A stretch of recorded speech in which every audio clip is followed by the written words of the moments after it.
ਵਾਹਿਗੁਰੂ ਜੀ ਕਾ ਖਾਲਸਾ ਵਾਹਿਗੁਰੂ ਜੀ ਕੀ ਫਤਿਹ। ਪਰਮ ਸਤਿਕਾਰਯੋਗ ਸਰਬੱਤ ਸੰਗਤਾਂ, ਜੋ ਕਿ ਭਾਈ ਆਪ ਸਰਬੱਤ ਸੰਗਤਾਂ ਨੂੰ ਪਤਾ ਹੀ ਹੈ, ਜੋ ਅੱਜ ਕੱਤਕ ਮਹੀਨੇ ਦੀ ਸੰਗਰਾਂਦ ਦਾ ਦਿਹਾੜਾ ਹੈ। ਸੋ ਆਓ ਰਲ ਮਿਲ ਕੇ ਸਤਿਗੁਰਾਂ ਦੇ ਪਾਵਨ ਬਚਨਾਂ ਦੀ ਕੁਝ ਕੁ ਸਮਾਂ ਵਿਚਾਰ ਕਰੀਏ। ਸਤਿਗੁਰਾਂ ਦੀ ਰੱਬੀ ਬਾਣੀ, ਲਾਹੀ ਬਾਣੀ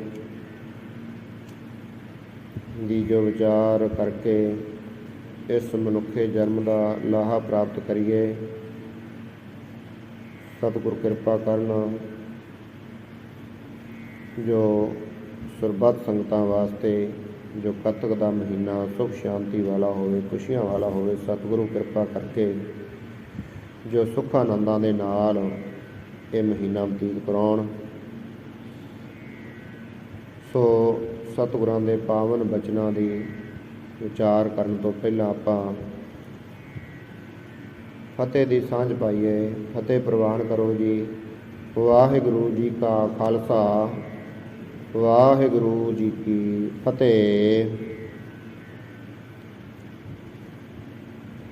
ਸਤਿਗੁਰਾਂ ਦੇ ਪਾਵਨ ਬਚਨ। ਕੱਤਕ ਕਰਮ ਕਮਾਵਣੇ, ਦੋਸ਼ ਨ ਕਾਹੂ ਜੋਗ। ਪਰਮੇਸ਼ਰ ਤੇ ਭੁੱਲਿਆ, ਵਿਆਪਨ ਸਭੇ ਰੋਗ। ਵੇਮੁਖ ਹੋਏ ਰਾਮ ਤੇ, ਲੱਗਣ ਜਨਮ ਜੋਗ। ਖਿਨ ਮੈਂ ਕੌੜੇ ਹੋਏ ਗਏ, ਜਿਤੜੇ ਮਾਇਆ ਭੋਗ। ਵਿੱਚ ਨ ਕੋਈ ਕਰ ਸਕੈ, ਕਿਸ ਥੈ ਰੋਵੈ ਰੋਜ। ਕੀਤਾ ਕਿਛੂ ਨ ਹੋਵਈ, ਲਿਖਿਆ ਧੁਰ ਸੰਜੋਗ। ਵਡਭਾਗੀ ਮੇਰਾ ਪ੍ਰਭ ਮਿਲੇ, ਤਾਂ ਉਤਰੇ ਸਭ ਬਯੋਗ। ਨਾਨਕੋ ਪ੍ਰਭ ਰਾਖ ਲੈ, ਮਿਰ ਸਹਿਬ ਬੰਦੀ ਮੋਚ। ਕੱਤਕ ਹੋਵੈ ਸਾਧ ਸੰਗ, ਬਿਨ ਸਹਿ ਸਭੇ ਸੋਚ।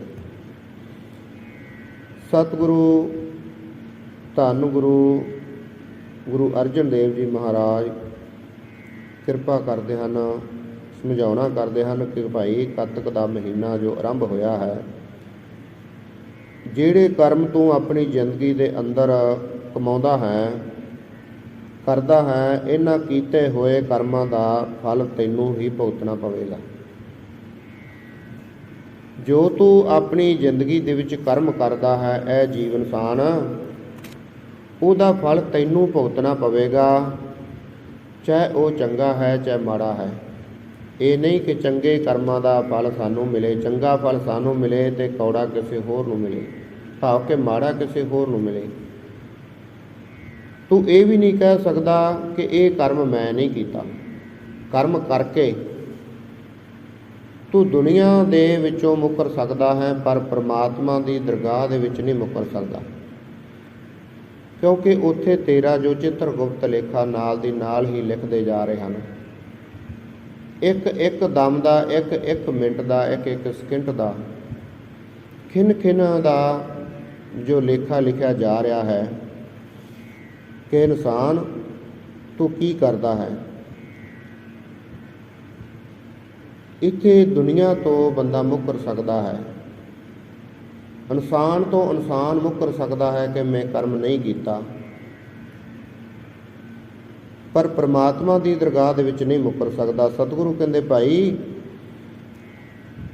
ਤੂੰ ਆਪਣੀ ਜ਼ੁਬਾਨ ਤੋਂ ਕਦੀ ਵੀ ਆਪਣੇ ਕੀਤੇ ਹੋਏ ਕਰਮ ਦਾ ਦੋਸ਼ ਕਿਸੇ ਦੂਜੇ ਤੇ ਨਾ ਲਗਾ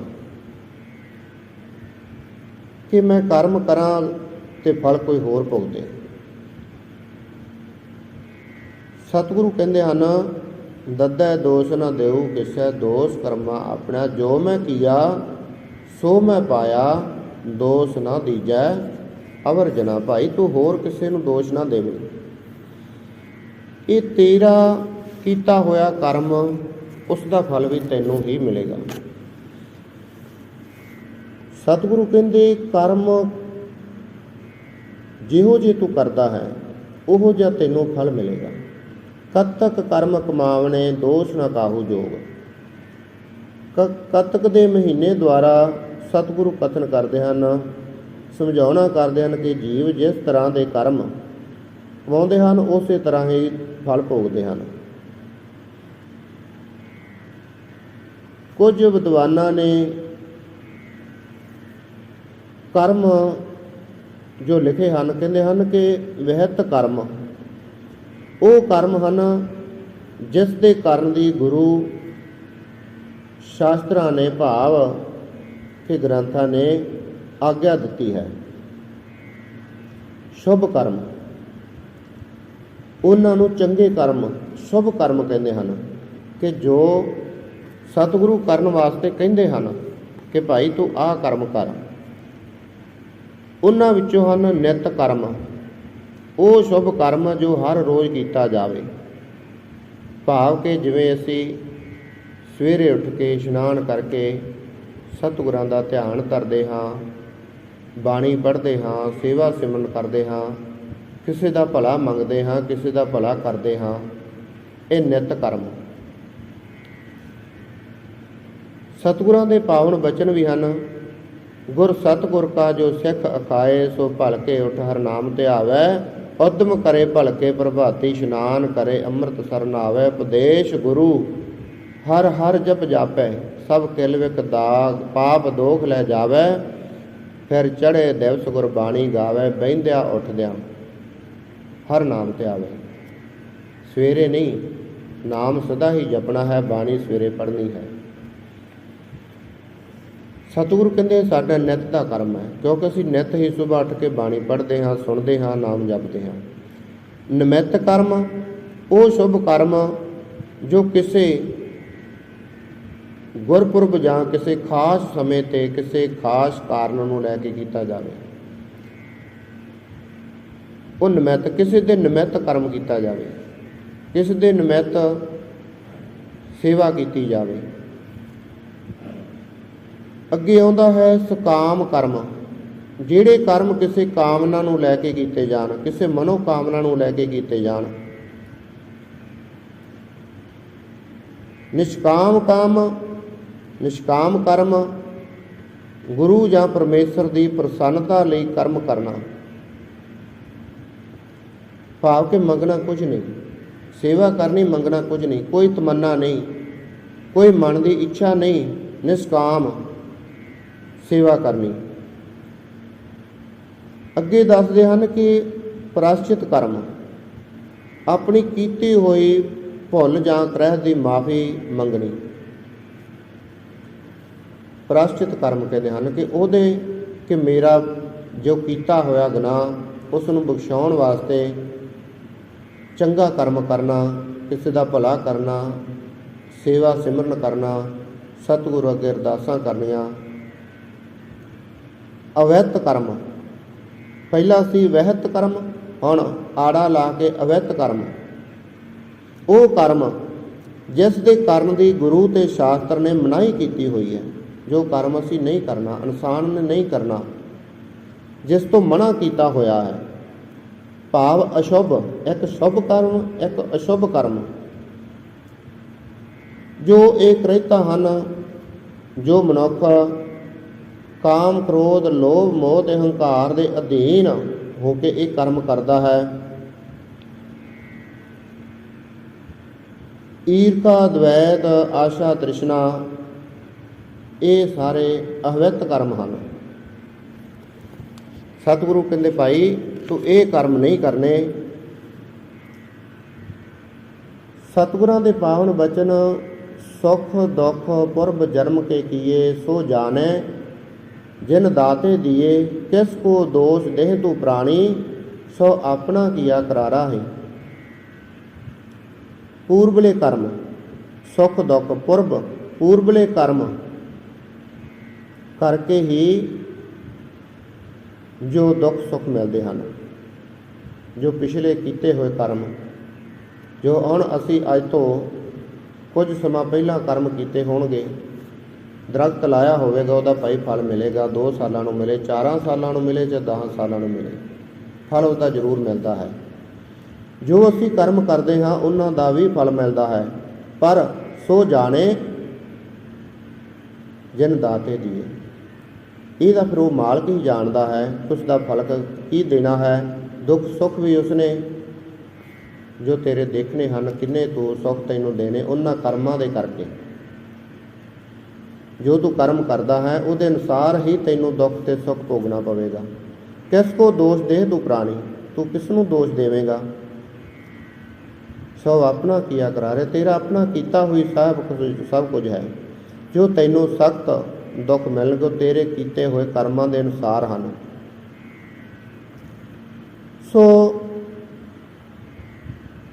ਕਹਿੰਦੇ ਹਨ ਕਿ ਜਿਸ ਸਤਿਗੁਰੂ ਦੀ ਬਾਣੀ, ਜਿਸ ਸਤਿਗੁਰੂ ਗੁਰੂ ਗੋਬਿੰਦ ਸਿੰਘ ਜੀ ਨੇ ਸਾਨੂੰ ਅੰਮ੍ਰਿਤ ਦੀ ਦਾਤ ਬਖਸ਼ ਕੇ ਨੀਚਾਂ ਤੋਂ ਊਚ ਕੀਤਾ, ਸਾਡੇ ਉੱਪਰੋਂ ਸਾਰਾ ਸਰਬੰਸ ਕੁਰਬਾਨ ਕਰ ਦਿੱਤਾ, ਸਾਡੀ ਮਾਨ ਮਰਿਆਦਾ, ਸਾਡੀ ਇੱਜ਼ਤ ਬਣਾਉਣ ਵਾਸਤੇ, ਸਾਨੂੰ ਮਨੁੱਖੇ ਜਨਮ ਦੀ ਤਰ੍ਹਾਂ ਜਿਉਣ ਵਾਸਤੇ, ਸਾਨੂੰ ਸਾਡੀ ਮਰਜ਼ੀ ਦੇ ਅਨੁਸਾਰ ਜਿਉਣ ਵਾਸਤੇ ਅਧਿਕਾਰ ਦਿੱਤੇ, ਲੈ ਕੇ ਦਿੱਤੇ। ਆਪਣਾ ਆਪ ਕੁਰਬਾਨ ਕੀਤਾ ਸਤਿਗੁਰੂ ਨੇ, ਆਪਣਾ ਸਾਰਾ ਪਰਿਵਾਰ ਵਾਰ ਦਿੱਤਾ। ਸਾਨੂੰ ਅਕਾਲ ਪੁਰਖ ਦੇ ਲੜ ਲਾਇਆ, ਵਹਿਮਾਂ ਭਰਮਾਂ ਦੇ ਵਿੱਚੋਂ ਕੱਢ ਕੇ, ਕੁਕਰਮਾਂ ਦੇ ਵਿੱਚੋਂ ਕੱਢ ਕੇ, ਜੋ ਸਾਨੂੰ ਗੁਰੂ ਗ੍ਰੰਥ ਸਾਹਿਬ ਜੀ ਜੋ ਧੁਰ ਕੀ ਬਾਣੀ ਆਈ, ਤਿੰਨ ਸਗਲੀ ਚਿੰਤ ਮਿਟਾਈ ਬਾਣੀ ਗੁਰੂ। ਅਸੀਂ ਬਾਣੀ ਨੂੰ ਗੁਰੂ ਮੰਨਣਾ ਹੈ। ਗੁਰੂ 10ਵੇਂ ਪਾਤਸ਼ਾਹ ਵੀ ਕਹਿ ਗਏ ਹਨ, ਸਭ ਸਿੱਖਣ ਕੋ ਹੁਕਮ ਹੈ ਗੁਰੂ ਮਾਨਿਓ ਗ੍ਰੰਥ। ਕਿ ਅਸੀਂ ਉਹਨਾਂ ਬਚਨਾਂ ਨੂੰ ਮੰਨਦੇ ਹਾਂ ਜਿਸ ਗੁਰੂ ਨੇ ਸਾਡੇ ਵਾਸਤੇ ਆਪਣਾ ਪਰਿਵਾਰ ਸਾਰਾ ਕੁਰਬਾਨ ਕਰ ਦਿੱਤਾ। ਕਿ ਮੈਂ ਸਿੱਖ ਨੂੰ ਨਹੀਂ, ਹਰ ਪ੍ਰਾਣੀ ਨੂੰ, ਹਰ ਇੱਕ ਪ੍ਰਾਣੀ ਨੂੰ, ਹਰ ਇਨਸਾਨ ਨੂੰ ਸਤਿਗੁਰਾਂ ਨੇ ਇਹ ਸਮਝਾਉਣਾ ਕੀਤਾ ਹੈ, ਇਹ ਬਾਣੀ ਇਕੱਲੇ ਸਿੱਖ ਵਾਸਤੇ ਨਹੀਂ, ਬਾਣੀ ਸਾਰਿਆਂ ਵਾਸਤੇ ਹੈ ਜੋ ਮਨੁੱਖ ਸਮਝਦੇ ਹਨ। ਖੱਤਰੀ ਬ੍ਰਾਹਮਣ ਸੂਦ ਵੈਸ ਉਪਦੇਸ਼ ਚੌ ਵਰਨਾ ਕੋ ਸਾਂਝਾ। ਇਹ ਸਾਂਝਾ ਉਪਦੇਸ਼ ਹੈ, ਸਾਂਝੀ ਬਾਣੀ ਹੈ, ਸਾਂਝੀ ਵਾਲਤਾ ਦੀ ਬਾਣੀ ਹੈ। ਪਰ ਸਿੱਖ ਮਰਜ਼ਾਦਾ ਸਤਿਗੁਰਾਂ ਨੇ ਇੱਕ ਚਲਾਈ ਕਿ ਸਿੱਖ ਜੋ ਹੋਵੇਗਾ ਇਸ 'ਤੇ ਪਹਿਰਾ ਦੇਵੇਗਾ, ਦੂਜੇ ਆਪਣੇ ਧਰਮਾਂ ਦੇ ਅਨੁਸਾਰ ਕਰਮ ਕਰਨ ਨਾ ਕਰਨ ਉਹਨਾਂ ਦੀ ਮਰਜ਼ੀ ਹੈ, ਪਰ ਜੋ ਸਿੱਖ ਨੇ ਕਰਨਾ ਹੈ। ਸਤਿਗੁਰੂ ਨੇ ਸਮਝਾਉਣਾ ਕੀਤਾ ਕਿ ਭਾਈ ਤੈਨੂੰ ਸਤਿਗੁਰੂ ਨੇ ਪਰਮੇਸ਼ਵਰ ਦੇ ਲੜ ਲਾਇਆ ਹੈ, ਅਕਾਲ ਪੁਰਖ ਦੇ ਲੜ ਲਾਇਆ ਹੈ, ਤੈਨੂੰ ਉਸ ਦਾ ਪੱਲਾ ਫੜਾਇਆ ਹੈ। ਗੁਰਬਾਣੀ ਤੇਰਾ ਪਰਮਾਤਮਾ ਨਾਲ ਮਿਲਣ ਵਾਸਤੇ ਇੱਕ ਰਸਤਾ ਦਿੱਤਾ ਹੈ, ਤੇਰਾ ਰਸਤਾ ਸੁਖਾਲਾ ਕੀਤਾ ਹੈ। ਤੈਨੂੰ ਤਪ ਤਾਪਣ ਦੀ ਲੋੜ ਨਹੀਂ, ਧੂਣੀਆਂ ਬਾਲਣ ਦੀ ਲੋੜ ਨਹੀਂ, ਤੈਨੂੰ ਮੱਥੇ ਘਸਾਉਣ ਦੀ ਕਿਤੇ ਲੋੜ ਨਹੀਂ, ਤੈਨੂੰ ਸਿਰ ਝੁਕਾਉਣ ਦੀ ਲੋੜ ਨਹੀਂ, ਤੈਨੂੰ ਪਖੰਡਾਂ ਦੇ ਵਿੱਚ ਵੜਨ ਦੀ ਲੋੜ ਨਹੀਂ, ਜੇਕਰ ਤੂੰ ਸਤਿਗੁਰੂ ਦੇ ਬਚਨ ਮੰਨ ਲਵੇਂ ਤਾਂ। ਕਹਿਣ ਲੱਗੇ ਸਤਿਗੁਰਾਂ ਨੇ ਭਾਈ ਤੈਨੂੰ ਮੋੜਿਆ ਹੈ ਕਿ ਬਿਨਾਂ ਗੁਰੂ ਗ੍ਰੰਥ ਸਾਹਿਬ ਤੋਂ ਕਿਸੇ ਨੂੰ ਨਹੀਂ ਮੰਨਣਾ, ਮੜੀ ਮਸਾਣੀ ਕਿਸੇ ਨੂੰ ਨਹੀਂ ਮੰਨਣਾ, ਦੇਹ ਧਾਰੀਆਂ ਨੂੰ ਨਹੀਂ ਮੰਨਣਾ, ਔਰ ਸੱਚੇ ਪਿਆਰਿਆਂ ਦੀ, ਸੱਚੇ ਸਿੱਖਾਂ ਦੀ ਸੰਗਤ ਕਰਨੀ ਹੈ। ਗੁਰੂ ਗ੍ਰੰਥ ਸਾਹਿਬ ਦੇ ਬਚਨ ਮੰਨਣੇ ਹਨ, ਗੁਰੂ ਗ੍ਰੰਥ ਸਾਹਿਬ ਨੂੰ ਗੁਰੂ ਮੰਨਣਾ ਹੈ। ਕਹਿਣ ਲੱਗੇ ਕਿ ਜੇ ਅਸੀਂ ਮੰਨਾਂਗੇ ਤਾਂ ਕੀ ਅਸੀਂ ਗੁਰੂ ਗੋਬਿੰਦ ਸਿੰਘ ਜੀ ਦੇ ਬਚਨਾਂ 'ਤੇ ਪੂਰੇ ਉਤਰਦੇ ਹਾਂ? ਆਪਾਂ ਸੋਚੀਏ, ਆਪਾਂ ਕਿਸੇ ਨੂੰ ਬਾਅਦ ਵਿੱਚ ਕਹੀਏ, ਪਹਿਲਾਂ ਆਪਣੇ ਆਪ ਦੇ ਅੰਦਰ ਝਾਤੀ ਮਾਰੀਏ ਕਿ ਜੋ ਅਸੀਂ ਕਰਮ ਕਰਦੇ ਹਾਂ ਕਿ ਉਹ ਗੁਰੂ ਗੋਬਿੰਦ ਸਿੰਘ ਨੇ ਜੋ ਬਚਨ ਕਹੇ ਹਨ ਅਸੀਂ ਉਹਨਾਂ ਦੇ ਅਨੁਸਾਰ ਹਾਂ। ਜੋ ਗੁਰੂ ਗ੍ਰੰਥ ਸਾਹਿਬ ਜੀ ਕਹਿ ਰਹੇ ਹਨ ਕਿ ਅਸੀਂ ਉਹਨਾਂ ਦੇ ਅਨੁਸਾਰ ਹਾਂ। ਜਿੱਥੋਂ ਗੁਰੂ ਮੋੜਦੇ ਹਨ ਕੀ ਅਸੀਂ ਉੱਥੋਂ ਮੁੜਦੇ ਹਾਂ? ਫਿਰ ਆਪਾਂ ਸਿੱਖ ਹਾਂ ਜੇ ਅਸੀਂ ਮੁੜਦੇ ਹਾਂ, ਤੇ ਨਹੀਂ ਤਾਂ ਭਾਈ ਫਿਰ ਜਿਵੇਂ ਕਹਿੰਦੇ ਹਨ ਗੰਗਾ ਗਿਆ ਗੰਗਾ ਰਾਮ, ਤੇ ਜਿੱਥੇ ਵੀ ਜਾਵੇ ਫਿਰ ਉਹਦਾ ਨਾਮ ਜਪਿਓ। ਸਤਿਗੁਰਾਂ ਦੇ ਪਾਵਨ ਬਚਨ ਹਨ 10ਵੇਂ ਪਾਤਸ਼ਾਹ ਦੇ ਜਾਗਤ ਜੋਤ ਜਪੈ ਨਿਸਬਾਸਰ, ਏਕ ਬਿਨਾ ਮਨ ਨੈਕ ਨ ਆਨੈ, ਪੂਰਨ ਪ੍ਰੇਮ ਪ੍ਰਤੀਤ ਸਜੈ, ਬ੍ਰਤ ਗੋਰ ਮੜੀ ਮਟ ਭੂਲ ਨਾ ਮਾਨੈ। ਮੜੀਆਂ ਮਸਾਣੀਆਂ ਨੂੰ, ਮਟਾਂ ਨੂੰ ਨਹੀਂ ਪੂਜਣਾ। ਇਹ ਸਤਿਗੁਰਾਂ ਦੇ ਬਚਨ ਹਨ। ਕਹਿੰਦੇ ਹਨ, ਕਾਹੇ ਕੋ ਪੂਜਤ ਪਾਹਣ ਕੋ, ਕਛ ਪਾਹਣ ਸੋ ਪਰਮੇਸ਼ਰ ਨਾਹੀ। ਕਹਿੰਦੇ ਕਾਹਦੇ ਵਾਸਤੇ ਤੂੰ ਮੂਲ ਪੂਜਦਾ ਹੈ ਮੜੀਆਂ ਨੂੰ? ਪਾਹਣ ਕਹਿੰਦੇ ਪੱਥਰ ਨੂੰ, ਪੱਥਰ ਦੀਆਂ ਮੂਰਤੀਆਂ ਨੂੰ। ਕਹਿੰਦੇ ਕਾਹੇ ਕੋ ਪੂਜਤ ਪਾਹਣ ਕੋ, ਕਹਿੰਦੇ ਪੱਥਰ ਨੂੰ ਕਾਹਦੇ ਵਾਸਤੇ ਪੂਜਦਾ? ਕਛ ਪਾਹਣ ਸੋ ਪਰਮੇਸ਼ਰ ਨਾਹੀ। ਕਹਿੰਦੇ ਪਾਹਣ ਪਰਮੇਸ਼ਰ, ਭਾਵ ਕਿ ਪੱਥਰ ਦੀ ਮੂਰਤੀ ਦੇ ਵਿੱਚ ਪਰਮੇਸ਼ਰ ਨਹੀਂ। ਪਰਮੇਸ਼ਰ ਇਨਸਾਨ ਦੇ ਅੰਦਰ ਹੈ, ਪਰ ਉਸ ਨੂੰ ਸਮਝਣਾ ਹੈ ਗੁਰਬਾਣੀ ਨੂੰ ਸਮਝ ਕੇ। ਉਸ ਦੀ ਸਮਝ ਕਿਵੇਂ ਪਵੇਗੀ? ਗੁਰਬਾਣੀ ਨੂੰ ਪੜ੍ਹ ਕੇ, ਸੁਣ ਕੇ, ਸਮਝ ਕੇ। ਸਤਿਗੁਰੂ ਕਹਿੰਦੇ ਭਾਈ, ਜੇ ਤੂੰ ਇਸ ਤਰ੍ਹਾਂ ਕਰਕੇ ਸਤਿਗੁਰਾਂ ਦੇ ਬਚਨ ਮੰਨਦਾ ਹੈ, ਦਸਮ ਬਾਣੀ ਦੇ ਵਿੱਚ ਵੀ ਪਾਤਸ਼ਾਹ ਨੇ ਲਿਖਿਆ ਹੈ, ਜਾਗਤ ਜੋਤ ਜਪੈ ਨਿਸਬਾਸਰ, ਏਕ ਬਿਨਾ ਮਨ ਨੈਕ ਨਾ ਆਨੈ। ਇੱਕ ਤੋਂ ਬਿਨਾ ਹੋਰ ਕਿਸੇ ਨੂੰ ਨਹੀਂ ਮੰਨਣਾ, ਮਨ ਦੇ ਵਿੱਚ ਨਹੀਂ ਵਸਾਉਣਾ। ਪੂਰਨ ਪ੍ਰੇਮ ਪ੍ਰਤੀਤ ਸਜੈ, ਜੇ ਤੇਰਾ ਪੂਰਨ ਪ੍ਰੇਮ, ਤਾਂ ਹੀ ਪਤਾ ਲੱਗੇਗਾ, ਤਾਂ ਹੀ ਤੂੰ ਸਤਿਗੁਰਾਂ ਦੇ ਬਚਨ ਜੇਕਰ ਮੰਨ ਕੇ ਗੋਰ ਮੜੀ ਮਟ ਭੂਲ ਨਾ ਮਾਨੇ। ਗੋਰ ਕਹਿੰਦੇ ਕਬਰਾਂ ਨੂੰ, ਮੜੀ ਮਸਾਣੀ, ਮਟ ਜੋ ਆਪਾਂ ਕਹਿੰਦੇ ਸਮਾਧਾਂ। ਕਹਿੰਦੇ ਜੇਕਰ ਤੂੰ ਇਹਨਾਂ ਨੂੰ ਨਾ ਮੰਨੇ ਤਾਂ ਤੂੰ ਗੁਰੂ ਦਾ ਸਿੱਖ ਹੈ। ਸਤਿਗੁਰਾਂ ਦੇ ਅੱਗੇ ਬਚਨ ਹਨ, ਪਰਮੇਸ਼ਰ ਤੇ ਭੁੱਲਿਆ ਵਿਆਪਣ ਸਭੇ ਰੋਗ। ਕਹਿੰਦੇ ਪਰਮੇਸ਼ਰ ਨੂੰ ਭੁੱਲਣ ਕਰਕੇ ਭਾਈ ਇਹ ਤੈਨੂੰ ਰੋਗ ਲੱਗਦੇ ਹਨ। ਤੇਰਾ ਜਦੋਂ ਪ੍ਰਮਾਤਮਾ ਤੋਂ, ਅਕਾਲ ਪੁਰਖ ਤੋਂ, ਗੁਰੂ ਦੇ ਗਿਆਨ ਤੋਂ ਤੇਰਾ ਵਿਛੋੜਾ ਪਏਗਾ। ਵਿਛੋੜਾ ਕਿਵੇਂ ਪਵੇਗਾ? ਜੇ ਅਸੀਂ ਮਨ ਦੂਜੇ ਪਾਸੇ ਲਿਜਾਵਾਂਗੇ। ਜੇ ਸਾਡਾ ਮਨ ਹੀ ਗੁਰੂ ਦੇ ਨਾਲ ਹੈ, ਸਾਡਾ ਮਨ ਹੀ ਗੁਰੂ ਦੀ ਬਾਣੀ ਦੇ ਨਾਲ ਹੈ, ਮਨ ਗੁਰੂ ਦੇ ਨਾਮ ਨਾਲ ਹੈ, ਗੁਰੂ ਦੇ ਪ੍ਰੇਮ ਵਿੱਚ ਹੈ, ਤਾਂ ਫਿਰ ਗੁਰੂ ਸਾਡੇ ਤੋਂ ਦੂਰ ਨਹੀਂ, ਅਸੀਂ ਗੁਰੂ ਤੋਂ ਦੂਰ ਨਹੀਂ। ਫਿਰ ਉੱਥੇ ਦੁੱਖ ਨਹੀਂ ਹੋ ਸਕਦੇ। ਪਾਤਸ਼ਾਹ ਕਹਿੰਦੇ ਦੁੱਖ ਉਦੋਂ ਹੀ ਲੱਗਦੇ ਭਾਈ ਜਦੋਂ ਪਰਮੇਸ਼ਰ ਨੂੰ ਭੁੱਲ ਜਾਈਏ, ਜਦੋਂ ਮਾਲਕ ਨੂੰ ਭੁੱਲ ਜਾਈਏ। ਪਰਮੇਸ਼ਰ ਤੇ ਭੁੱਲਿਆ ਵਿਆਪਣ ਸਭੇ ਰੋਗ। ਕਹਿਣ ਲੱਗੇ ਜਦੋਂ ਪਰਮੇਸ਼ਰ ਨੂੰ ਭੁੱਲਣ ਕਰਕੇ ਹੀ ਇਸ ਜੀਵ ਨੂੰ ਸਾਰੇ ਰੋਗ ਆ ਕੇ ਚੁੰਬੜ ਜਾਂਦੇ ਹਨ, ਲੱਗ ਜਾਂਦੇ ਹਨ।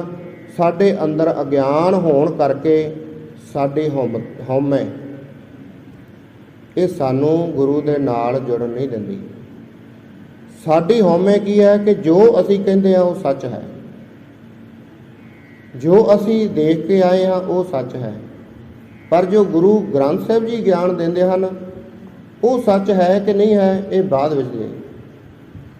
ਇਹ ਬਾਅਦ ਜੇ ਕੋਈ ਸਮਝਾਵੇ ਪਿਆਰ ਨਾਲ, ਸ਼ਾਇਦ ਕਿਤੇ ਸਾਡੇ ਮਨ ਦੇ ਵਿੱਚ ਇੱਕ ਅੱਧਾ ਸ਼ਬਦ ਵਸ ਜਾਵੇ ਤਾਂ ਪਤਾ ਲੱਗ ਜਾਵੇ ਕਿ ਗੁਰੂ ਗ੍ਰੰਥ ਸਾਹਿਬ ਅਸਲ ਸੱਚ ਹੈ। ਅੰਤਰ ਅਗਿਆਨ ਹੋ ਬੁੱਧ ਹੈ, ਸੱਚ ਸ਼ਬਦ ਮਲ ਕੋ। ਜੇ ਅੰਦਰ ਗਿਆਨ ਪੈਦਾ ਹੋ ਜਾਵੇ ਤਾਂ ਹਉਮੈ ਦੀ ਮੈਲ ਸਾਰੀ ਧੋਤੀ ਜਾ ਸਕਦੀ ਹੈ, ਪਰ ਜੇਕਰ ਗਿਆਨ ਅੰਦਰ ਵਸ ਜਾਵੇ ਤਾਂ। ਸਤਿਗੁਰੂ ਕਹਿੰਦੇ ਆ ਭਾਈ ਪਰਮੇਸ਼ਰ ਨੂੰ ਭੁੱਲਣ ਕਰਕੇ ਹੀ ਇਹ ਜੋ ਸਾਰੇ ਰੋਗ ਪੈਦਾ ਹੁੰਦੇ ਹਨ। ਵੇਮੁਖ ਹੋਏ ਰਾਮ ਤੇ ਲੱਗਣ ਜਨਮ ਵਿਜੋਗ। ਜਿਹੜੇ ਪੁਰਸ਼, ਜਿਹੜੇ ਜੀਵ ਉਸ ਪਰਮੇਸ਼ਵਰ ਤੋਂ, ਉਸ ਰਾਮ ਤੋਂ, ਰਾਮ ਜਿਹੜਾ ਸਾਰਿਆਂ ਵਿੱਚ ਰਮਿਆ ਹੋਇਆ, ਇੱਕ ਹੁੰਦਿਆਂ ਹੋਇਆ ਵੀ ਸਾਰਿਆਂ ਦੇ ਵਿੱਚ ਵਸਦਾ ਹੈ, ਜੇਕਰ ਉਸ ਦਾ ਸਿਮਰਨ ਨਹੀਂ ਕਰਦੇ, ਹੋਰਨਾਂ ਨੂੰ ਅਸੀਂ ਧਿਆਉਂਦੇ ਹਾਂ, ਹੋਰਨਾਂ ਦੇ ਨਾਲ ਸਾਡਾ ਮਨ ਲੱਗਾ ਹੈ, ਸਾਡਾ ਮਨ ਹੋਰਨਾਂ ਦੇ ਵਿੱਚ ਟਿਕਿਆ ਹੈ, ਪਾਤਸ਼ਾਹ ਕਹਿੰਦੇ ਉਹਨਾਂ ਨੂੰ ਜਨਮ ਮਰਨ ਦੇ ਵਿਜੋਗ, ਭਾਵ ਕਿ ਜਨਮਾਂ ਮਰਨਾਂ ਦਾ ਗੇੜ ਉਹਨਾਂ ਦਾ ਚੱਲਦਾ ਹੀ ਰਹਿੰਦਾ ਹੈ। ਜਨਮ ਮਰਨ ਦੇ ਵਿੱਚ ਕਿੰਨੀਆਂ ਜੂਨੀਆਂ ਆਉਂਦੀਆਂ ਹਨ? 84 ਲੱਖ ਜੂਨਾਂ ਭੋਗ ਕੇ ਫਿਰ ਕਿਤੇ ਜਾ ਕੇ ਮਨੁੱਖਾ ਜਨਮ ਮਿਲਦਾ ਹੈ, ਦੇਵਤਾ ਜਨਮ ਮਿਲਦਾ ਹੈ। ਇਹ ਦੇਵਤੇ ਵਰਗਾ ਜਨਮ ਐਵੇਂ ਨਹੀਂ ਮਿਲਦਾ। ਇਹ ਬਹੁਤ ਘਾਲਣਾ ਘਾਲਣ ਕਰਕੇ 84 ਲੱਖ ਜੂਨਾਂ ਦਾ ਗੇੜਾ ਕੱਟ ਕੇ ਫਿਰ ਜਾ ਕੇ ਇਹਦੀ ਵਾਰੀ ਆਉਂਦੀ ਹੈ। ਚੰਗੇ ਕਰਮ ਕਰਕੇ ਦੁਬਾਰਾ ਜਨਮ, ਮਨੁੱਖਾ ਜਨਮ ਮਿਲਦਾ ਹੈ, ਜੇ ਚੰਗੇ ਕਰਮ ਕਰਾਂਗੇ ਤਾਂ। ਤੇ ਨਹੀਂ ਤਾਂ ਭਾਈ ਸਤਿਗੁਰੂ ਕਹਿੰਦੇ ਹਨ, ਕਈ ਜਨਮ ਭਏ ਕੀਟ ਪਤੰਗਾ, ਕਈ ਜਨਮ ਗਜ ਮੀਨ ਕਰੰਗਾ, ਕਈ ਜਨਮ ਪੰਖੀ ਸਰਪ ਹੋਇਓ, ਕਈ ਜਨਮ ਹੈਵ ਬ੍ਰਿਖ ਜੋਇਓ, ਮਿਲ ਜਗਦੀਸ਼ ਮਿਲਨ ਕੀ ਬਰੀਆ, ਚਰੰਕਾਲ ਇਹ ਦੇਹ ਸੰਜਰੀਆ। ਕਈ ਜਨਮ ਸੈਲ ਗਿਰ ਕਰਿਆ, ਕਈ ਜਨਮ ਗਰਭ ਹਿਰ ਖਰਿਆ, ਕਈ ਜਨਮ ਸਾਖ ਕਰ ਉਪਾਇਆ, ਲੱਖ 84 ਜੋਨ ਫਰਮਾਇਆ। ਜੇਕਰ ਤੂੰ ਪ੍ਰਮਾਤਮਾ ਦਾ ਨਾਮ ਨਹੀਂ ਜਪਣਾ, ਨਾ ਪ੍ਰਮਾਤਮਾ ਦੇ ਗਿਆਨ ਦਾ ਧਾਰਨੀ ਨਹੀਂ ਹੋਣਾ, ਜੇ ਤੂੰ ਪਰਮੇਸ਼ਵਰ ਦੇ ਬਚਨ ਨਹੀਂ ਮੰਨਣੇ, ਗੁਰਬਾਣੀ ਨੂੰ ਨਹੀਂ ਮੰਨਣਾ, ਮੰਨ ਕੇ ਉਹਨਾਂ 'ਤੇ ਨਹੀਂ ਚੱਲਣਾ, ਤਾਂ ਪਾਤਸ਼ਾਹ ਕਹਿੰਦੇ ਭਾਈ ਇਹ ਜੂਨਾਂ ਤੇਰੇ ਵਾਸਤੇ ਤਿਆਰ ਹਨ 84 ਲੱਖ। ਕਈ ਜਨਮ ਤਾਂ ਅਸੀਂ ਕੀਟ ਪਤੰਗਿਆਂ ਦੀਆਂ ਜਨਮਾਂ ਭੋਗੀਆਂ, ਕੀੜਿਆਂ ਮਕੌੜਿਆਂ ਦੀਆਂ, ਹਾਥੀ ਮੀਨ ਮੱਛੀ ਕੁਰੰਗ ਹਿਰਨ, ਕਈ ਜਨਮ ਪੰਖੀ ਸਰਪ ਹੋਏ, ਪੰਛੀਆਂ ਦੀਆਂ ਕਿੰਨੀਆਂ ਜੂਨੀਆਂ। ਇੱਕ ਤਰ੍ਹਾਂ ਦਾ ਪੰਛੀ ਥੋੜ੍ਹੀ ਹੈ, ਆ ਟਿੱਡੇ ਉੱਡਦੇ, ਇਹ ਵੀ ਇੱਕ ਪੰਛੀਆਂ ਦਾ ਰੂਪ ਹਨ, ਜੋ ਉੱਡਣ ਵਾਲਾ ਪੰਛੀ ਹੈ। ਕਈ ਜਨਮ ਹੈਵਰ, ਘੋੜੇ ਬ੍ਰਿਖ ਬਲਦ। ਇਸ ਤਰ੍ਹਾਂ ਕਰਕੇ ਬਲਦ ਨੂੰ ਹੁਣ ਜਦੋਂ ਜੋਤਦੇ ਹਨ, ਹੁਣ ਤਾਂ ਖੈਰ ਨਹੀਂ, ਪਹਿਲਾਂ ਜਦੋਂ ਉਹਦੇ ਨਾਲ ਹਲ ਵਾਹੁੰਦੇ ਤਾਂ ਕਿੰਨਾ ਉਹਨਾਂ ਦਾ ਬੁਰਾ ਹਾਲ ਹੁੰਦਾ ਹੋਵੇਗਾ। ਇਸ ਤਰ੍ਹਾਂ ਕਰਕੇ ਪਾਤਸ਼ਾਹ ਕਹਿੰਦੇ ਕਿ ਭਾਈ ਇਹ ਤੇਰੇ ਵਾਸਤੇ ਜੂਨਾਂ ਤਿਆਰ ਹਨ, ਜੇਕਰ ਤੂੰ ਪਰਮੇਸ਼ਵਰ ਦਾ ਨਾਮ ਨਹੀਂ ਜਪਦਾ। ਇਹ ਪਰਮੇਸ਼ਵਰ ਨੂੰ ਭੁੱਲਣ ਕਰਕੇ ਹੀ ਸਾਰੇ ਰੋਗ, ਇਹ ਦੁੱਖ ਲੱਗਦੇ ਹਨ, ਜੋ ਪ੍ਰਮਾਤਮਾ ਤੋਂ ਬੇਮੁਖ ਹੋ ਗਏ ਤੇ ਹੋਰਨਾਂ ਨਾਲ ਪਿਆਰ ਪਾ ਲਿਆ। ਖਿੰਨਵੇਂ ਕੌੜੇ ਹੋਏ ਗਏ ਜਿਤੜੇ ਮਾਇਆ ਭੋਗਾ, ਜਿੰਨੇ ਵੀ ਤੇਰੇ ਮਾਇਆ ਦੇ ਸੁੱਖ ਭੋਗ ਸਨ। ਪਦਾਰਥ ਤੈਨੂੰ ਮਿੱਠੇ ਲੱਗਦੇ ਸਨ, ਹੁਣ ਮਾਇਆ ਸਭ ਨੂੰ ਮਿੱਠੀ ਲੱਗਦੀ ਹੈ। ਮੋਹ ਸਭ ਨੂੰ ਮਿੱਠਾ ਲੱਗਦਾ ਹੈ, ਧੀਆਂ ਪੁੱਤਰਾਂ ਭੈਣਾਂ ਭਰਾਵਾਂ ਮਾਂ ਪਿਓ ਦਾ, ਸਭ ਨੂੰ, ਸੱਜਣਾ ਮਿੱਤਰਾਂ ਦਾ, ਸਭ ਨੂੰ ਮੋਹ ਮਿੱਠਾ ਲੱਗਦਾ ਹੈ। ਪਰ ਪਾਤਸ਼ਾਹ ਕਹਿੰਦੇ ਆ ਉਹ ਸਾਰੇ ਦੇ ਸਾਰੇ ਇੱਕ ਪਲ ਦੇ ਵਿੱਚ, ਇੱਕ ਖਿਣ ਦੇ ਵਿੱਚ ਕੌੜੇ ਹੋ ਗਏ ਜਦੋਂ ਤੇਰੇ ਦੇ ਦੁੱਖ ਬਣਿਆ। ਕੋਈ ਵੀ ਤੇਰਾ ਸਾਥੀ ਨਹੀਂ ਬਣਿਆ। ਜਦੋਂ ਤੈਨੂੰ ਚੱਲਣਾ ਪਿਆ ਤਾਂ ਇਕੱਲੇ ਨੂੰ ਹੀ ਚੱਲਣਾ ਪਿਆ। ਖਿੰਨਵੇਂ ਕੌੜੇ ਹੋਏ ਗਏ, ਉਹ ਪਲ ਦੇ ਵਿੱਚ ਹੀ ਸਾਰੇ ਮੋਹ ਤੇਰੇ ਨਾਲੋਂ ਟੁੱਟ ਗਏ। ਤੈਨੂੰ ਕੌੜੇ ਲੱਗਣ ਲੱਗ ਪਏ, ਭਾਵ ਕਿ ਤੇਰਾ ਸਾਥ ਕੋਈ ਨਹੀਂ ਦੇ ਰਿਹਾ। ਜਿਤੜੇ ਮਾਇਆ ਭੋਗ, ਜਿੰਨੇ ਤੂੰ ਮਾਇਆ ਦੇ ਭੋਗ, ਮਾਇਆ ਇਕੱਲੀ ਪੈਸੇ ਕਰਕੇ ਮਾਇਆ ਨਹੀਂ, ਮਾਇਆ ਕਈ ਪ੍ਰਕਾਰ ਦੀ ਹੈ। ਜਿਵੇਂ ਮੋਹ ਦੀ ਮਾਇਆ, ਮਾਇਆ ਜਿਹੜੀ ਇਹ ਪੈਸਾ ਵੀ ਇੱਕ ਮਾਇਆ, ਸੰਸਾਰ ਦਾ ਮੋਹ ਇਹ ਵੀ ਮਾਇਆ, ਧੀਆਂ ਪੁੱਤਰਾਂ ਦਾ ਮੋਹ ਇਹ ਵੀ ਇੱਕ ਮਾਇਆ ਹੈ। ਇਸ ਤਰ੍ਹਾਂ ਕਰਕੇ ਪਾਤਸ਼ਾਹ ਕਹਿੰਦੇ ਭਾਈ ਜੇ ਤੂੰ ਮਾਇਆ ਮੋਹ ਦੇ ਵਿੱਚੋਂ ਨਿਕਲ ਜਾਵੇਂ, ਠੀਕ ਹੈ, ਦੁਨਿਆਵੀ ਫਰਜ਼ ਨਿਭਾਉਣੇ ਹਨ, ਪਰ ਇਸ ਜਾਲ ਦੇ ਵਿੱਚ, ਦਲਦਲ ਦੇ ਵਿੱਚ ਇਹ ਨਹੀਂ ਕਿ ਤੂੰ ਧੱਸ ਕੇ ਰਹਿ ਜਾਵੇਂ। ਸਤਿਗੁਰੂ ਬਾਬਾ ਫਰੀਦ ਜੀ ਦੇ ਬਚਨ ਹਨ, ਕਹਿੰਦੇ ਦੇਖ ਫਰੀਦਾ ਜੇਤੀਆ ਸ਼ੱਕਰ ਹੋਈ ਵੈਸ, ਸਾਈਂ ਬਾਜੋ ਆਪਣੇ ਵੇਦਨ ਕਹੀਏ ਕੈਸ। ਆਪਣੇ ਮਾਲਕ ਤੋਂ ਬਿਨਾਂ ਕਿਸ ਨੂੰ ਦੁੱਖੜਾ ਸੁਣਾਵੇਗਾ, ਕੋਈ ਸੁਣਨ ਵਾਲਾ ਦੁਨੀਆ ਤੇ ਨਹੀਂ। ਜਿੰਨਾ ਚਿਰ ਤੇਰਾ ਸਰੀਰ ਠੀਕ ਹੈ ਤੇਰੇ ਸਾਰੇ ਮਿੱਤਰ ਹਨ, ਜਿੰਨਾ ਚਿਰ ਤੇਰੇ ਕੋਲ ਮਾਇਆ ਹੈ ਤੇਰੇ ਸਾਰੇ ਮਿੱਤਰ ਹਨ, ਜਿੰਨਾ ਚਿਰ ਤੇਰੀ ਉਮਰ ਹੈ ਤੇਰੇ ਸਾਰੇ ਮਿੱਤਰ ਹਨ। ਪਰ ਜਦੋਂ ਤੇਰੀ ਉਮਰ ਢਲ ਗਈ, ਜਦੋਂ ਤੇਰੇ ਕੋਲੋਂ ਮਾਇਆ ਮੁੱਕ ਗਈ, ਜਦੋਂ ਤੇਰਾ ਅੰਤ ਸਮਾਂ ਹੋਇਆ, ਕਿਸੇ ਨੇ ਤੇਰਾ ਮਿੱਤਰ ਨਹੀਂ ਬਣਨਾ। ਬਿਨਾਂ ਪਰਮਾਤਮਾ ਤੋਂ ਫਿਰ ਤੇਰਾ ਕਿਸੇ ਨੇ ਸਹਾਈ ਨਹੀਂ ਹੋਣਾ। ਵਿੱਚ ਨਾ ਕੋਈ ਕਰ ਸਕੇ ਕਿਸ ਤੇ ਰੋਵੇ ਰੋਜ਼, ਕਿ ਹੇ ਜੀਵ ਤੇਰਾ ਵਿਚੋਲਾ ਕਿਸੇ ਨੇ ਨਹੀਂ ਬਣਨਾ। ਜਾਂ ਸਿਫਾਰਿਸ਼ ਵੀ ਕੋਈ ਨਹੀਂ ਕਰ ਸਕਦਾ ਕਿ ਇਸ ਨੂੰ ਛੱਡ ਦੇ ਤੇ ਮੈਨੂੰ ਲੈ ਜਾ। ਸਤਿਗੁਰੂ ਨੇ ਪਹਿਲੀ ਪੰਕਤੀ ਦੇ ਵਿੱਚ ਹੀ ਜੋ ਸਾਨੂੰ ਸਮਝਾਉਣਾ ਕੀਤਾ, ਕਤਮ ਕਰਮ ਕਮਾਵਣੇ ਦੋਸ਼ ਨਾ ਕਾਹੋ ਜੋਗ, ਪਰਮੇਸ਼ਰ ਤੇ ਭੁੱਲਿਆ ਵਿਆਪਣ ਸਭੇ ਰੋਗ। ਇਹ ਕਰਮ ਆਪਣੇ ਆਪਣੇ ਆਪ ਨੂੰ ਹੀ ਭੋਗਣੇ ਪੈਂਦੇ ਹਨ, ਕਿਸੇ ਦੇ ਥਾਂ ਤੇ ਕੋਈ ਨਹੀਂ ਭੋਗ ਸਕਦਾ। ਜ਼ਿੰਦਗੀ ਵਿੱਚ ਨਾ ਕੋਈ ਕਰ ਸਕੇ ਕਿਸ ਤੇ ਰੋਵੇ ਰੋਜ਼, ਕਹੇ ਜੀਵ ਵਿਚੋਲਗੀ ਜਾਂ ਸਿਫਾਰਿਸ਼ ਤੇਰੀ ਕੋਈ ਨਹੀਂ ਕਰ ਸਕਦਾ, ਕਿਸ ਦੇ ਅੱਗੇ ਜਾ ਕੇ ਰੋਜ਼ ਤੂੰ ਰੋਣਾ ਕਰੇਗਾ। ਫਿਰ ਸਤਿਗੁਰੂ ਤੋਂ ਬਿਨਾਂ ਤੇਰਾ ਵਿਚੋਲਾ ਵੀ ਕੋਈ ਨਹੀਂ ਬਣ ਸਕਦਾ। ਸਤਿਗੁਰੂ ਸਾਡਾ ਕੌਣ ਹੈ? ਗੁਰੂ ਗ੍ਰੰਥ ਸਾਹਿਬ ਜੀ, ਸੱਚਾ ਗਿਆਨ। ਇਹ ਸੱਚੇ ਗਿਆਨ ਨੂੰ ਮੰਨ ਕੇ ਸੱਚੇ ਦੇ ਲੜ ਲੱਗ ਜਾਈਏ ਤਾਂ ਸਾਨੂੰ ਕਿਸੇ ਅੱਗੇ ਮਿੰਨਤਾਂ ਕਰਨ ਦੀ ਲੋੜ ਨਹੀਂ, ਕਿਸੇ ਨੂੰ ਵਿਚੋਲਾ ਪਾਉਣ ਦੀ ਲੋੜ ਨਹੀਂ, ਕਿਉਂਕਿ ਗੁਰੂ ਗ੍ਰੰਥ ਸਾਹਿਬ ਸਾਡਾ ਸਿੱਧਾ ਅਕਾਲ ਪੁਰਖ ਦੇ ਨਾਲ ਨਾਤਾ ਜੋੜਦੇ ਹਨ। ਸਾਰੀ ਵਿਚੋਲਗੀ ਵਿੱਚੋਂ ਕੱਢ ਦਿੰਦੇ ਹਨ। ਕਿਸੇ ਨੂੰ ਕਹਿਣ ਦੀ ਲੋੜ ਨਹੀਂ ਕਿ ਤੂੰ ਮੇਰੇ ਇੰਨੀਆਂ ਦਰ ਤੇ ਮੱਸਿਆ ਨਾ ਹੋਵੇ ਤਾਂ ਮੈਂ ਤੇਰਾ ਕੰਮ ਤਾਂ ਕਰੂੰ। ਉਹ ਤਾਂ ਕਹਿੰਦੇ ਤੂੰ ਪਿਆਰ ਨਾਲ ਮੈਨੂੰ ਯਾਦ ਕਰ, ਮੈਂ ਤੇਰੇ ਕੋਲੇ ਹਾਜ਼ਰ ਹਾਂ। ਜੇਕਰ ਪ੍ਰੇਮ ਬਣ ਜਾਵੇ। ਕੀਤਾ ਕਿਛੂ ਨਾ ਹੋਵੇ ਲਿਖਿਆ ਤੁਰ ਸੰਜੋਗ। ਕਹਿਣ ਲੱਗੇ ਕਿ ਭਾਈ ਜੀਵ ਦਾ ਆਪਣਾ ਕੀਤਾ ਕੁਝ ਵੀ ਨਹੀਂ ਹੈ। ਜੇ ਜੀਵ ਕਵੇ ਕਿ ਮੈਂ ਆਪਣੀ ਮਰਜ਼ੀ ਨਾਲ ਕੋਈ ਕੰਮ ਕਰ ਲਵਾਂਗਾ, ਬੁਰੇ ਕਰਮ ਕਰਕੇ ਮੈਂ ਚੰਗਾ ਫਲ ਲੈ ਲਵਾਂਗਾ, ਤਾਂ ਨਹੀਂ ਲੈ ਸਕਦਾ। ਕਿਸੇ ਨੂੰ ਦੁੱਖ ਦੇ ਕੇ ਮੈਂ ਸੁਖੀ ਰਹਿ ਸਕਾਂਗਾ, ਨਹੀਂ ਹੋ ਸਕਦਾ। ਉਹਦਾ ਫਲ ਵੀ ਤੈਨੂੰ ਮਿਲੇਗਾ। ਜਿਨ੍ਹਾਂ ਪੁਰਖਾਂ ਨੇ ਸਤ ਸੰਗਤ ਕਰਕੇ ਸਾਰੀ ਉਮਰ ਭਜਨ ਬੰਦਗੀ ਕੀਤੀ,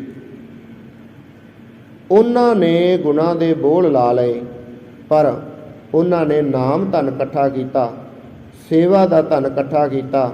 ਪਰ ਜਿਨ੍ਹਾਂ ਨੇ ਸਾਰੀ ਉਮਰ ਵਿੱਚ ਕਦੇ ਵੀ ਕੋਈ ਚੰਗਾ ਕੰਮ ਨਹੀਂ ਕੀਤਾ, ਸਗੋਂ ਬੁਰਾਈ, ਨਿੰਦਾ, ਚੋਰੀ, ਯਾਰੀ ਆਦਿ ਇਹ ਕਰਮ ਕੀਤੇ ਹਨ, ਕਹਿਣ ਲੱਗੇ ਉਹ ਸਰੀਰ ਦੇ ਨਾਸ ਹੋਣ ਸਮੇਂ ਇਹ ਕਵੇ ਕਿ ਮੈਂ ਹੁਣ ਸਿਮਰਨ ਕਰਕੇ ਛੁੱਟ ਜਾਵਾਂਗਾ, ਤਾਂ ਸਤਿਗੁਰੂ ਕਹਿੰਦੇ ਭਾਈ ਇਹ ਤੇਰਾ ਭੁਲੇਖਾ ਹੈ। ਤੂੰ ਅੰਤ ਸਮੇਂ ਕੁਝ ਵੀ ਨਹੀਂ ਕਰ ਸਕਦਾ। ਸਤਿਗੁਰਾਂ ਦੇ ਪਾਵਨ ਬਚਨ ਹਨ। ਜੈਸੇ ਘਰ ਲਾਗੇ ਆਗ, ਜਾਗ ਕੂਆ ਖੋਏ ਖੋਦਿਓ ਚਾਹੇ। ਜੈਸੇ ਘਰ ਲਾਗੇ ਆਗ, ਜਾਗ ਕੂਆ ਖੋਦਿਓ ਚਾਹੇ। ਕਾਰਜ ਸਿੱਧ ਹੋਏ ਰੋਏ ਪਛਤਾਈਏ। ਕਾਰਜ ਸਿੱਧ ਨਾ ਹੋਏ ਰੋਏ ਪਛਤਾਈਏ। ਸਤਿਗੁਰੂ ਕਹਿੰਦੇ ਜੇ ਮੰਨ ਲਓ ਕਿਸੇ ਦੇ ਘਰ ਨੂੰ ਅੱਗ ਲੱਗੀ ਹੋਵੇ, ਉਹ ਸੁੱਤਾ ਪਿਆ ਉੱਠ ਕੇ ਕਹੇ ਕਿ ਮੈਂ ਖੂਹਾ ਖੋਦ ਕੇ ਵਿੱਚੋਂ ਪਾਣੀ ਕੱਢ ਕੇ ਅੱਗ ਬੁਝਾ ਦੇਵਾਂ, ਤਾਂ ਕਹਿਣ ਲੱਗੇ ਮੂਰਖਤਾ ਹੋਵੇਗੀ, ਇਸ ਤੋਂ ਜ਼ਿਆਦਾ ਕੁਝ ਨਹੀਂ। ਘਰ ਨੂੰ ਅੱਗ ਲੱਗੀ ਹੋਵੇ ਤੇ ਸੁੱਤਾ ਪਿਆ ਉੱਠ ਕੇ ਕਹੇ ਮੈਂ ਖੂਹ ਪੱਟ ਕੇ ਵਿੱਚੋਂ ਪਾਣੀ ਕੱਢ ਕੇ ਅੱਗ ਬੁਝਾਵਾਂ, ਤਾਂ ਕਹਿੰਦੇ ਕਦੇ ਨਹੀਂ ਹੋ ਸਕਦਾ। ਜੇਕਰ ਖੂਹਾ ਪਹਿਲਾਂ ਤਿਆਰ ਹੈ, ਅੱਗ ਲੱਗਣ ਤੇ ਤੁਰੰਤ ਪਾਣੀ ਕੱਢ ਕੇ ਬੁਝਾਇਆ ਜਾ ਸਕਦਾ। ਜੇਕਰ ਪਹਿਲਾਂ ਭਜਨ ਬੰਦਗੀ ਕੀਤੀ ਹੈ, ਧਨ ਇਕੱਠਾ, ਨਾਮ ਧਨ ਇਕੱਠਾ ਕੀਤਾ ਹੈ, ਚੰਗੇ ਕਰਮ ਕੀਤੇ ਹਨ, ਤਾਂ ਭਾਈ ਅੱਗ ਲੱਗਦੀ ਨਹੀਂ, ਤੇ ਬੁਝਾਉਣ ਦੀ ਤਾਂ ਬਹੁਤ ਦੂਰ ਦੀ ਗੱਲ ਹੈ। ਸਤਿਗੁਰਾਂ ਦੇ ਪਾਵਨ ਬਚਨ ਹਨ। ਕੀਤਾ ਕਿਛੂ ਨਾ ਹੋਵੇ ਲਿਖਿਆ ਤੁਰ ਸੰਜੋਗ। ਭਾਈ ਤੇਰੇ ਕੀਤੇ ਕਰਮਾਂ ਦਾ ਹੀ ਤੈਨੂੰ ਫਲ ਮਿਲਣਾ ਹੈ। ਤੂੰ ਆਪਣੀ ਮਰਜ਼ੀ ਨਾਲ ਕੁਝ ਨਹੀਂ ਕਰ ਸਕਦਾ, ਉਹ ਪਰਮੇਸ਼ਵਰ ਦੀ ਮਰਜ਼ੀ ਦੇ ਨਾਲ ਸਾਰਾ ਕੁਝ ਹੋ ਸਕਦਾ ਹੈ। ਲਿਖਿਆ ਤੁਰ ਸੰਜੋਗ, ਜਿਨ੍ਹਾਂ ਜੀਵਾਂ ਦਾ ਸੰਜੋਗ ਵਿਜੋਗ ਧੁਰ ਤੋਂ ਹੀ ਲਿਖਿਆ ਹੁੰਦਾ ਹੈ ਭਾਈ, ਉਹ ਇਸ ਤਰ੍ਹਾਂ ਕਰਕੇ ਪਰਮਾਤਮਾ ਦੇ ਨਾਲ ਮੇਲ ਕਰਦੇ ਹਨ। ਚੰਗੇ ਕਰਮ ਕਰਕੇ ਉਹ ਪਰਮਾਤਮਾ ਦੇ ਨਾਲ ਮਿਲ ਜਾਂਦੇ ਹਨ। ਵਡਭਾਗੀ ਮੇਰਾ ਪ੍ਰਭ ਮਿਲੇ ਤਾਂ ਉਤਰੇ ਸਭ ਯੋਗ। ਜਦੋਂ ਵੱਡਿਆਂ ਭਾਗਾਂ ਕਰਕੇ, ਚੰਗੇ ਕਰਮਾਂ ਕਰਕੇ ਉਹ ਪ੍ਰਭੂ ਦਾ ਮਿਲਾਪ ਹੋ ਜਾਂਦਾ ਹੈ, ਪ੍ਰਭੂ ਨੂੰ ਮਿਲਣ ਵਾਸਤੇ ਗਿਆਨ ਮਨ ਵਿੱਚ ਵਸ ਜਾਂਦਾ ਹੈ, ਤਾਂ ਸਾਰੇ ਇਹ ਜੋ ਵਿਜੋਗ ਹਨ, ਵਿਛੋੜੇ ਦੇ ਰੋਗ ਹਨ, ਇਹ ਸਾਰੇ ਦੂਰ ਹੋ ਜਾਂਦੇ ਹਨ, ਖਤਮ ਹੋ ਜਾਂਦੇ ਹਨ। ਇਹਨਾਂ ਤੋਂ ਡਰ ਨਹੀਂ ਲੱਗਦਾ ਕਿ ਮੇਰਾ ਵਿਛੋੜਾ ਪੈ ਗਿਆ, ਮੇਰੇ ਤੋਂ ਮਾਇਆ ਵਿਛੜ ਗਈ, ਮੇਰੇ ਤੋਂ ਪੁੱਤਰ ਵਿਛੜ ਗਿਆ, ਮੇਰੇ ਤੋਂ ਭਰਾ ਵਿਛੜ ਗਿਆ, ਮੇਰਾ ਪਿਓ ਵਿਛੜ ਗਿਆ, ਭੈਣ ਵਿਛੜ ਗਈ। ਪਰ ਕਦੇ ਦੁੱਖ ਨਹੀਂ ਲੱਗਦਾ, ਕਿਉਂਕਿ ਫਿਰ ਗਿਆਨ ਦੀ ਸੋਝੀ ਪੈ ਜਾਂਦੀ ਹੈ ਕਿ ਜੋ ਆਇਆ ਸੋ ਚੱਲ ਜੀ, ਸਭ ਕੋਈ ਆਈ ਵਾਰ ਗਿਆ। ਜੋ ਆਇਆ ਉਹਨੇ ਭਾਈ ਇੱਕ ਦਿਨ ਜਾਣਾ ਹੈ, ਜੋ ਬੀਜਿਆ ਉਸਨੇ ਇੱਕ ਦਿਨ ਵੱਢਿਆ ਜਾਣਾ ਹੈ, ਇੱਕ ਦਿਨ ਅਸੀਂ ਵੀ ਜਾਣਾ ਹੈ। ਇਸ ਤਰ੍ਹਾਂ ਕਰਕੇ ਫਿਰ ਸੋਝੀ ਮਿਲ ਜਾਂਦੀ ਗਿਆਨ ਨੂੰ। ਗਿਆਨ ਜਦੋਂ ਮਿਲ ਜਾਂਦਾ ਫਿਰ ਮਨ ਨੂੰ ਹੌਸਲਾ ਮਿਲ ਜਾਂਦਾ ਹੈ। ਗੁਰੂ ਦਾ ਗਿਆਨ ਉਸ ਰਸਤੇ 'ਤੇ ਚੱਲਣ ਦੀ ਸਮਰੱਥਾ ਬਖਸ਼ ਦਿੰਦਾ ਹੈ। ਪਾਤਸ਼ਾਹ ਕਹਿੰਦੇ ਫਿਰ ਜੇ ਵਿਜੋਗ ਦੇ ਜੋ ਦੁੱਖ ਹਨ ਸਾਰੇ ਖਤਮ ਹੋ ਜਾਂਦੇ ਹਨ। ਨਾਨਕ ਕੋ ਪ੍ਰਭ ਰਾਖ ਲੈ ਮੇਰੇ ਸਾਹਿਬ ਬੰਦੀ ਮੋਚ। ਸਤਿਗੁਰੂ ਜੀ ਕਿਰਪਾ ਕਰਦੇ ਹਨ ਕਿ ਭਾਈ ਇੰਝ ਬੇਨਤੀ ਕਰਿਆ ਕਰੋ ਕਿ ਇਹ ਮੇਰੇ ਸਾਹਿਬ ਮੈਨੂੰ ਕਿਰਪਾ ਕਰਕੇ ਬਚਾ ਲਵੋ, ਜੋ ਮੇਰੇ 'ਤੇ ਇਹ ਬੰਧਨਾਂ ਦੇ ਵਿੱਚ ਮੈਂ ਬੰਧਿਆ ਹੋਇਆ ਹਾਂ, ਬੰਧਨਾਂ ਦੇ ਵਿੱਚ ਕੈਦ ਕੀਤਾ ਹੋਇਆ ਹਾਂ। ਜਿਵੇਂ ਸਤਿਗੁਰੂ ਤੁਸੀਂ ਕਿਰਪਾ ਕੀਤੀ, ਏਮਨਾਬਾਦ ਵਿੱਚ ਬਾਬਰ ਦੀ ਜੇਲ੍ਹ ਵਿੱਚੋਂ ਕੈਦੀ ਛੁਡਵਾਏ, 6ਵੇਂ ਸਰੂਪ ਧਾਰ ਕੇ ਗਵਾਲੀਅਰ ਦੇ ਕਿਲ੍ਹੇ ਵਿੱਚੋਂ 52 ਰਾਜੇ ਛੁਡਵਾਏ, 10ਵੇਂ ਸਰੂਪ ਵਿੱਚ ਬਹਾਦਰ ਸ਼ਾਹ ਦੀ ਜਿੱਤ ਕਰਾ ਕੇ ਤਖਤ ਉੱਪਰ ਬਿਠਾ ਕੇ ਔਰੰਗਜ਼ੇਬ ਦੇ ਕੈਦ ਕੀਤੇ ਹੋਏ ਸਾਰੇ ਕੈਦੀ ਛੁਡਾਏ। ਤੁਸੀਂ ਵੀ ਕਿਰਪਾ ਕਰੋ, ਇਹ ਮਾਇਆ ਮੋਹ ਦੇ ਬੰਧਨਾਂ ਤੋਂ ਮੈਨੂੰ ਮੁਕਤ ਕਰਾ ਦੇਵੋ। ਸਤਿਗੁਰਾਂ ਦੇ ਵਚਨ ਹਨ ਕਿ ਕਾਤਕ ਹੋਵੇ ਸਾਧ ਸੰਗ ਬਿਨ ਸੇ ਸਭੇ ਸੋਚ, ਕਿ ਭਾਈ ਕਾਤਕ ਦੇ ਮਹੀਨੇ ਦੁਆਰਾ ਸਤਿਗੁਰੂ ਕਥਨ ਕਰਦੇ ਹਨ, ਜੇ ਸੱਚੀ ਸੰਗਤ ਮਿਲ ਜਾਵੇ, ਸੱਚਾ ਗਿਆਨ ਦੀ ਸੰਗਤ ਮਿਲ ਜਾਵੇ, ਉਹਦੇ ਸੱਚੇ ਪਿਆਰਿਆਂ ਦੀ ਸੰਗਤ ਮਿਲ ਜਾਵੇ, ਤਾਂ ਸਾਰੀਆਂ ਸੋਚਾਂ ਜਿਹੜੀਆਂ ਸਾਰੀਆਂ ਮੰਗਾਂ, ਸਾਰੀਆਂ ਭਾਵਨਾਵਾਂ ਇਹ ਖਤਮ ਹੋ ਜਾਂਦੀਆਂ ਹਨ। ਕੇਵਲ ਸੱਚੀ ਸੰਗਤ ਕਰਕੇ, ਸੱਚਾ ਗਿਆਨ ਪ੍ਰਾਪਤ ਕਰਕੇ ਹੀ ਇਹ ਸਭ ਕੁਝ ਮਿਲ ਸਕਦਾ ਹੈ, ਜਿੱਥੋਂ ਪਰਮੇਸ਼ਰ ਦੀ ਪ੍ਰੇਮਾ ਭਗਤੀ, ਭਾਣਾ ਮੰਨਣਾ, ਨਿਮਰਤਾ ਵਿੱਚ ਰਹਿਣਾ, ਪਿਆਰ ਨਾਲ ਸਾਰਿਆਂ ਨਾਲ ਚੱਲਣਾ, ਕਿਸੇ ਤੇ ਦਇਆ ਕਰਨੀ, ਸੇਵਾ ਸਿਮਰਨ ਕਰਨਾ, ਇਹ ਸੱਚੀ ਸੰਗਤ, ਸਤਿਗੁਰਾਂ ਦੀ ਸੰਗਤ, ਸੱਚੇ ਪਿਆਰਿਆਂ ਦੀ ਸੰਗਤ, ਸਤਿਗੁਰਾਂ ਦੇ ਬਖਸ਼ਿਆ ਹੋਇਆਂ ਦੀ ਸੰਗਤ ਕਰਕੇ ਹੀ ਇਹ ਸਭ ਕੁਝ ਮਿਲ ਸਕਦਾ ਹੈ। ਸੋ ਇਹ ਸੀ ਆਪਾਂ ਜੋ ਕੁਝ ਕੁ ਸਮਾਂ ਸਤਿਗੁਰਾਂ ਦੇ ਪਾਵਨ ਬਚਨ ਕੱਤਕ ਮਹੀਨੇ ਦੇ ਸੰਬੰਧ ਵਿੱਚ ਵਿਚਾਰ ਕੀਤੀ।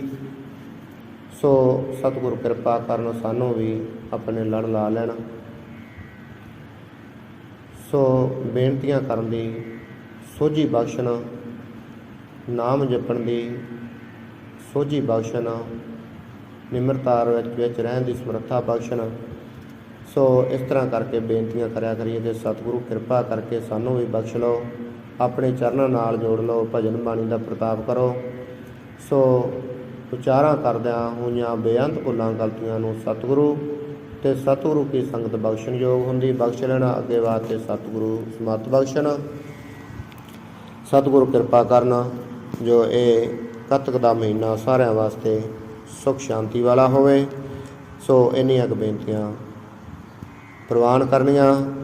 ਫਤਿਹ ਪ੍ਰਵਾਨ ਕਰੋ ਜੀ। ਵਾਹਿਗੁਰੂ ਜੀ ਕਾ ਖਾਲਸਾ, ਵਾਹਿਗੁਰੂ ਜੀ ਕੀ ਫਤਿਹ।